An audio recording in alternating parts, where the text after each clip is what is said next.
Indian stock market की कल से आज तक की सबसे बड़ी खबरें बस 3 मिनट में। 6 मार्च को Indian stock market week opening के साथ खुला है। बीएसई सेंसेक्स लगभग 500 पॉइंट्स गिर गया, जबकि निफ्टी 50 करीब 150 पॉइंट्स नीचे ओपन हुआ। मार्केट की गिरावट की बड़ी वजह यूएस मार्केट की ओवरनाइट सेल ऑफ रही। डाउ जोन्स इंडस्ट्रियल एवरेज 1.6% या लगभग 785 पॉइंट्स टूट गया। साथ ही S&P 500 0.6% और नैस्डैक कंपोजिट 0.3% गिर गया।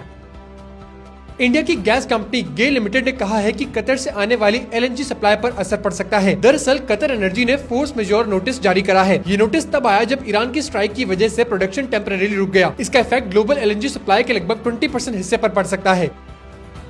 वोडाफोन आइडिया को लाइसेंस फी के मामले में बड़ा रिलीफ मिल सकता है। रिपोर्ट्स के मुताबिक रीअसेसमेंट के बाद कंपनी की लाइसेंस फी 60% से 65% तक कम हो सकती है। सोर्सेज के हिसाब से डिपार्टमेंट ऑफ टेलीकम्युनिकेशंस ने लाइसेंस फी की रीअसेसमेंट प्रोसेस कंप्लीट कर ली है। ये काम कंट्रोलर ऑफ कम्युनिकेशन अकाउंट्स के थ्रू किया गया है।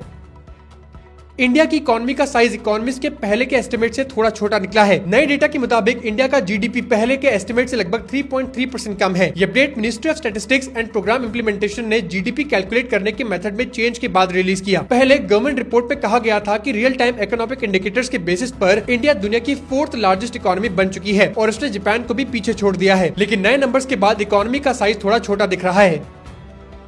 सैडमेक मैकाट्रॉनिक्स का आईपीओ आज यानी 6 मार्च को क्लोज हो रहा है। कंपनी ने आईपीओ का प्राइस बैंड 1287 रुपए से 1352 रुपए पर शेयर रखा है। यह आईपीओ लगभग 1087 करोड़ रुपए का है और इस पे 80.43 लाख शेयर्स का ऑफर फॉर सेल किया जा रहा है। डे 2 तक आईपीओ को सिर्फ 46% सब्सक्रिप्शन मिला था।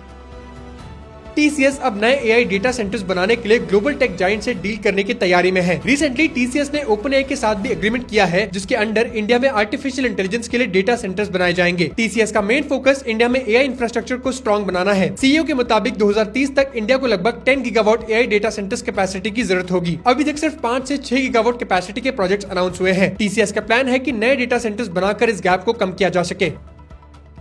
मेक माई ट्रिप ने regional tour operator flamingo Trans World में मेजॉरिटी स्टेक खरीदने का एग्रीमेंट किया है। इस डील का मेन गोल मेक माई ट्रिप के हॉलिडे पैकेजेस बिजनेस को और स्ट्रॉन्ग बनाना है। फ्लैमिंगो ट्रांसवर्ल्ड वेस्टर्न इंडिया के मार्केट्स में काफी पॉपुलर है, खासकर गुजरात, महाराष्ट्र, राजस्थान और मध्य प्रदेश में। कंपनी ग्रुप टूर्स ऑर्गेनाइज करती है और डोमेस्टिक और इंटरनेशनल ट्रैवल पैकेजेस ऑफर करती है।